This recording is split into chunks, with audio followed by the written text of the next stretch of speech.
मुंबईच्या सीएसएमटी परिसरातील महिला उद्योजकांकडून कामगारांकडून चालवली जाणारं हॉटेल कुटुंब सखीला सुद्धा गॅस सिलेंडरच्या टंचाईमुळे अडचण निर्माण झाली आहे। गॅस सिलेंडर मिळत नसल्यानं जेवढा गॅस मिळतोय तेवढेच पदार्थ या हॉटेलमध्ये केले जात आहेत।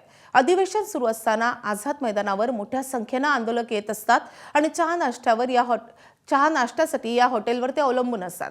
मात्र याच हॉटेलमध्ये गॅस टंचाईमुळे मोठ्या अडचणींना या महिलांना सामोरं जावं लागतंय। गॅस संपला तर हॉटेल बंद ठेवून आम्हाला जावं लागेल आणि आमच्या रोजगाराचा प्रश्न निर्माण होईल असं या महिलांचं म्हणलेलं आहे। त्यांच्याशी बातचीत केली आमच्या प्रतिनिधींनी, आपण पाहूया। अमेरिका इराण युद्धामुळे मागील 2-3 आठवड्यांपासून राज्यभरात गॅस टंचाईचा सामना करावा लागतोय। कुटुंब सखी संस्थेमार्फत इथे आपण बघतोय एक छोटेखानी हॉटेल जे आझाद मैदानाजवळ चालवलं जातं, जिथे सकाळी अनेक आंदोलक असतील, पोलीस कर्मचारी असतील किंवा मग या ठिकाणचे स्थानिक असतील, हे नाश्ता करण्यासाठी या कुटुंब सखीमध्ये येतात। मात्र ज्या प्रकारे गॅस टंचाईचा सामना करावा लागतोय, किती अडचणी येतात आणि किती गॅस शिल्लक आहे? अडचणी तर भरपूर येतात। काय काय सांगते काय, लोक सगळे न खाता आता हे एवढं लगेच संपून जाणार आहे, त्याच्यानंतर काहीच नसतं।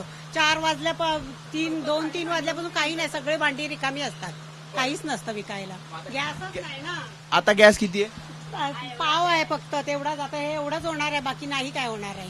मागच्या 2 आठवड्यांपासून ही गॅस टंचाई, मग कसं करताय तुम्ही? शुक्रवारी आला ना एक, तेव्हा म्हणून म्हणजे आम्ही सँडविच वगैरे करून विकत होतो गेल्या आठवड्यात। शिरा नव्हतं तेव्हा?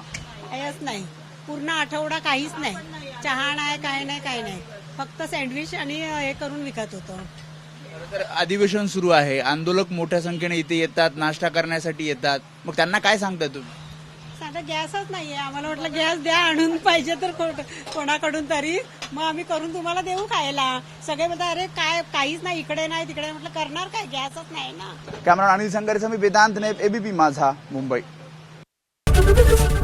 एबीपी माझा, उघडा डोळे बघा नीट।